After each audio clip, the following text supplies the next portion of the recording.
नमस्कार मित्रांनो, मी डॉक्टर अरविंद पगार होमिओपॅथी क्लिनिक, साईबाबा नगर, सिडको, नाशिक. मला समजलेल्या होमिओपॅथीच्या पुढील भागात आपण भेटत आहोत.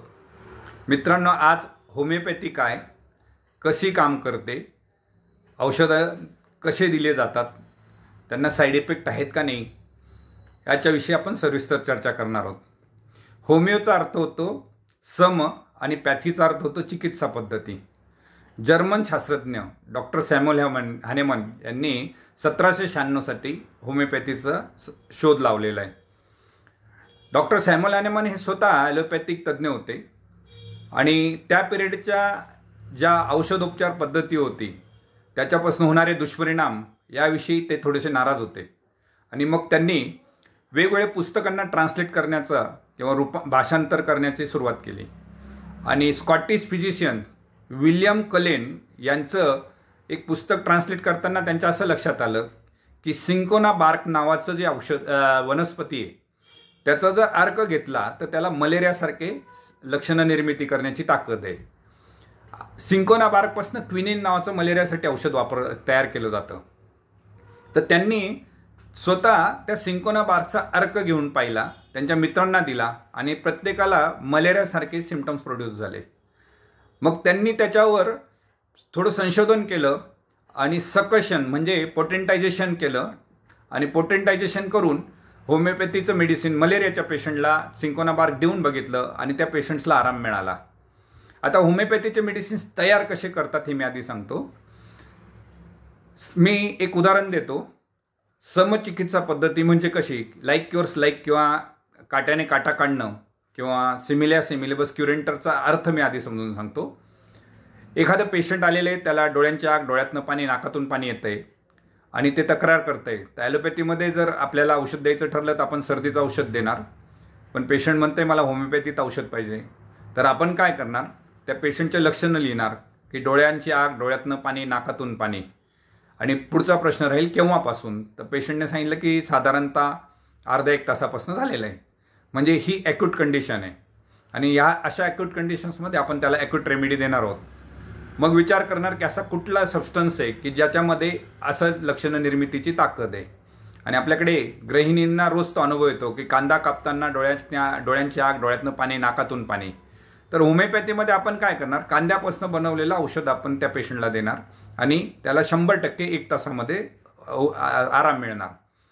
मग असं रॉ ऑनियन किंवा कच्चा कांदा खाल्ल्यानंतर सर्दी का बरी नाही झाली, तर प्रत्येक पदार्थामध्ये नॅनो पार्टिकल्स ज्यांच्यामध्ये मेडिसिनल प्रॉपर्टीज आहेत किंवा ज्याच्यामध्ये डायनॅमिक एनर्जी आहे, ती एनर्जी होमिओपॅथीमध्ये वापरली जाते. मग एक उदाहरण मी तुम्हाला सांगतो की होमिओपॅथीचे मेडिसिन्स कसे बनवतात ह्याच्यावरनं तुमच्या लक्षात येईल की याला साईड इफेक्ट्स का नसतात. तर कांद्यापासून सपोज आपल्याला मेडिसिन बनवायचं आहे तर 99 पार्ट ऑफ अल्कोहोल घेणार आणि त्याच्यामध्ये 1 पार्ट कांद्याचा रस घेणार आणि त्याला सकशन म्हणजे 1, 2, 3 ह्या टाईपमध्ये त्याला झटके देणार आणि त्याच्यानंतर त्याची एक पोटेन्सी तयार होणार. त्याच्यानंतर ती एक तयार झालेली पोटेन्सी जी आहे त्याच्यानंतर परत 90 पार्ट ऑफ अल्कोहोल घेणार, त्याच्यामध्ये ते आधीचे झालेलं जे डायल्युशन आहे त्याच्यातला 1 पार्ट आपण घेणार आणि 99 पार्ट अल्कोहोल ॲड करणार आणि परत सेम त्याच पद्धतीने सकशन करणार. हा झाला 2x. मग तिसरा सेम त्याच पद्धतीने हळूहळू त्या याच्यामध्ये शेवटी जे उरतं ते फक्त डायनॅमिक एनर्जी त्या कांद्याची. म्हणजे थोडक्यात काय, तर आपण जे कांदा आधी एकच पार्ट वापरलेला होता तो जसं आपण डायल्युशन्स करत गेलो किंवा जसं पोटेंटाइज करत गेलो तर त्या कांद्याचा अर्क काहीही नाही राहिलेला.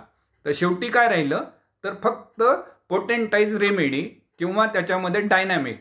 आणि होमिओपॅथीमध्ये जेवढं आपण सकशन करणार आणि हे करणार तर शेवटी जेवढे नॅनो पार्टिकल्स वाढत जातील, जेवढं नॅनो होत जाईल, डायनामायझेशन होईल आणि त्याच्यामध्ये शेवटी फक्त चैतन्य शक्ती त्या पदार्थातली उरेल ज्याला डायनॅमिक एनर्जी आपण म्हणतो. म्हणजे होमिओपॅथीला साईड इफेक्ट्स नसण्याचं कारण असं की सपोज एखाद्या बाळाला ॲलोपॅथीमध्ये आपल्याला अँटीबायोटिक द्यायचं ठरलं तर त्याला आपण 125 मिलीग्राम देणार. त्याच्यानंतर थोडं जास्त वजनाचं बाळ असेल तर 250 देणार. ॲडल्ट्समध्ये आपण 500 mg देणार. जास्त वजनदार असेल तर 1000 मिलीग्रामपर्यंत देणार. पण होमिओपॅथीमध्ये तसं नसतं.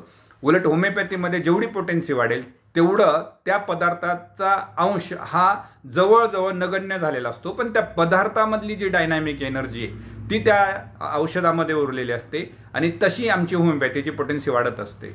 आता होमिओपॅथीला साईड इफेक्ट नाहीत हे आपल्याला माहिती असेल, तर होमिओपॅथीचे मेडिसिन्स हे सगळे ह्युमन प्रूव्हिंग्स असतात. इतर पॅथीजमध्ये ॲनिमल प्रूव्हिंग असतं. होमिओपॅथीची औषधं, सर्व औषधं हे मानवावरच संशोधन केले जातात. डॉक्टर सॅम्युअल हानेमनच्या पिरियडमध्ये त्यांनी 100 मेडिसिन्स सगळे शोधून काढले, रेमेडीज शोधून काढल्या होत्या. जर्मनीमध्ये असताना त्यांना प्रचंड विरोध झाला. त्याच्यानंतर ते फ्रान्समध्ये गेले आणि खरी होमिओपॅथी तिथं डेव्हलप झाली. आज मितीस जवळजवळ 4000 होमिओपॅथीचे मेडिसिन्स आहेत. ते बनवले गेले आहेत 60% जवळजवळ वनस्पतींपासून, बाकी प्राणी, खनिज पदार्थ, नैसर्गिक स्रोत आणि मानवाच्या स्रावांपासून. आता मानवाच्या स्रावांपासून डिसीज पार्टपासून जे बनवतात त्यांना नोझड्स म्हणतात आणि नोझड्स म्हटलं जातं. आता होमिओपॅथी वर्क कसं केलं मी तुम्हाला सांगितलं की symptom similarity, like cures like किंवा काट्याने काटा काढणं ह्या सिद्धांताने होमिओपॅथीचा जन्म झालेला आहे. आता होमिओपॅथी व्यक्तिमत्वावर जास्त काम करते किंवा कॉन्स्टिट्युशनल रेमेडी आम्ही म्हणत असतो. आता कॉन्स्टिट्युशनल रेमेडीचा अर्थ काय होतो, तर वेगवेगळ्या व्यक्तींचे वेगवेगळे स्वभाव आहेत. आता एका घरामध्ये जर आपण 3 भाऊ आहेत असं समजलं तर एखादा खूप शांत असणार आहे, अबोल असणार आहे किंवा लाजळू असणार आहे, तर दुसरा जो आहे हा एकदम वळवळ करणारा, चटपट्या किंवा चिडका असू शकतो. तर तिसरा जो आहे तो खुनसी असू शकतो, सारखा भांडण करणारा असतो, शिवीगाळ करणारा असू शकतो. एखादा खूप बारीक असेल तर एखादा खूप जाड असेल, एखादा खूप उंच असेल, एखाद्याला सर्दी सहन होत नसेल, म्हणजे गारठा, किंवा एखाद्याने समजा आईस्क्रीम खाल्ले 5 मित्रांनी तर दोघांनाच त्यांच्यामध्ये सर्दी होणार आहे तर बाकीच्यांना होणारच नाहीये. म्हणजे व्यक्ती ही प्रत्येक वेगवेगळी आहे, तिचा स्वभाव वेगवेगळा आहे, तिला वेगवेगळ्या प्रकारे त्रास होऊ शकतो. आता 4 लोक पावसात भिजले म्हणजे सगळ्यांनाच सर्दी ताप येईल असंही नाहीये, त्याच्यातल्या तिघांनाच. कारण का, तर त्यांचं कॉन्स्टिट्यूशन वेगळं आहे. तर मग होमिओपॅथी काय करतं, त्या व्यक्तिमत्वाला ट्रीट करतं, त्याच्या कॉन्स्टिट्यूशनला ट्रीट करतं. म्हणजे व्यक्तिमत्व ट्रीट झालं की आजार बरे होतात, त्याची मानसिकता ट्रीट झाली की आजार बरे होतात.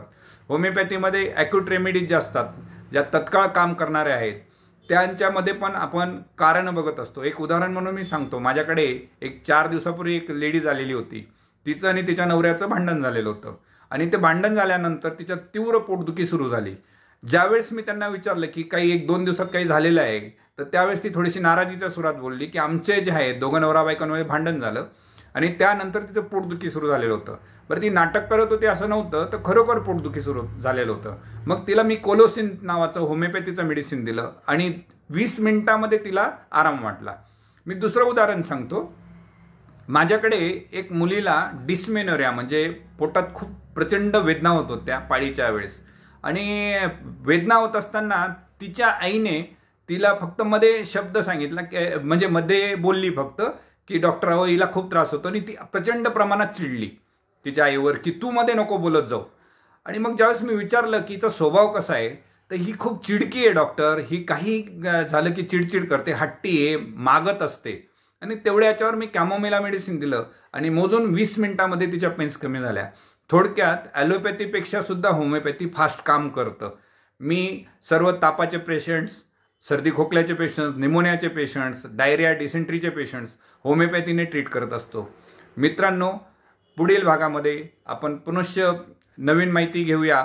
माझा व्हिडिओ आपल्याला आवडला असल्यास लाईक करा, शेअर करा, सबस्क्राईब करा. माझा मोबाईल नंबर आहे 90 11 53 6979. थँक्यू.